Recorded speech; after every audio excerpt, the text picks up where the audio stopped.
అనుకుంటూ ఉంటారు. ఈ పవన్ కళ్యాణ్ అనేవాడు ఏ ఊరు వెళ్ళినా ఆ ఊర్లో ఉంటాడని చెప్తాడేంటి అనుకుంటా ఉంటాడు.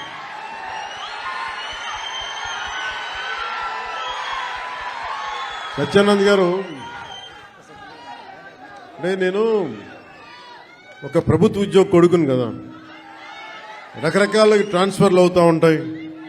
ఇందాక సత్యానంద్ గారు చెప్పినట్టుగా నాకు విశాఖపట్నం తోటి నాకు పరిచయం ఏంటి అంటే, నాకు ఈ రోజుకి గుర్తులేదు. 92లో నన్ను పిలిచారు. 92 సత్యానంద్ గారు. అంటే నేను ఏమవ్వాలి అనుకునే పరిస్థితుల్లో చిరంజీవి గారు నన్ను వీడు ఇంట్లో ఒకటి పాడైపోతున్నాడు, ఇంట్లోంచి బయటికి వెళ్ళేవాడు కదా. ఒక 16 ఏళ్ళ అమ్మాయిని ఎలా పిలుస్తారు ఇంట్లోంచి బయటికి వెళ్లకుండా, నన్ను ఇంట్లో పెట్టేసేవాడు. నాకు వెళ్ళాలంటే ఇట్లా ఉండేవాడిని కదా. అప్పుడు అలాంటి నన్ను తీసుకెళ్లి వీడికి ఏదో ఒకటి ఇంట్లోంచి పడేస్తే తప్ప వీడు ఏదో నేర్చుకోవడం చెప్పి ఆయన పిలిచి నన్ను విశాఖపట్నం పంపించారు. అలాగే విశాఖపట్నంతో నాకు పరిచయం. అలాగే మన ఉత్తరాంధ్ర ఆటపాట బై బై ఏ బంగారు బాయి చెరువు కాడ బోరింగు నభో నభో నబరిగజలు ఎత్తుకొలుసులు ముక్కుపొడకలు నడుము సన్న నాగరాలు ఎవరు కానీ బాగోతో అబో అబో అబో అబో బేడపాలక టిక్కెట్. ఇవన్నీ ఎక్కడి నుంచి వచ్చినాయి నాకు అంటే, ఎదుగో ఆయన పుణ్యం.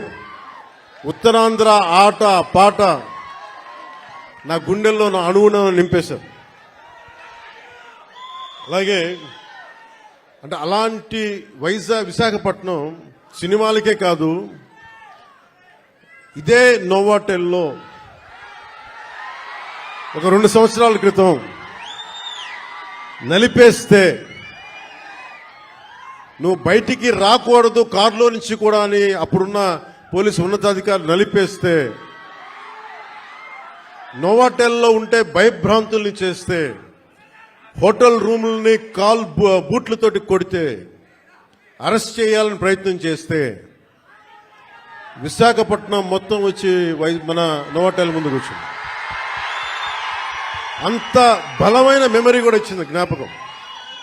అందుకే నాకు విశాఖపట్నం, నేను అందుకని ప్రత్యేకించి విశాఖపట్నంలో ఈ ఫంక్షన్ పెట్టాలని నిర్ణయించుకున్నాను.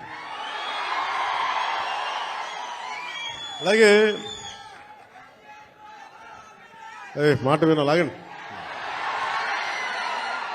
అలాగే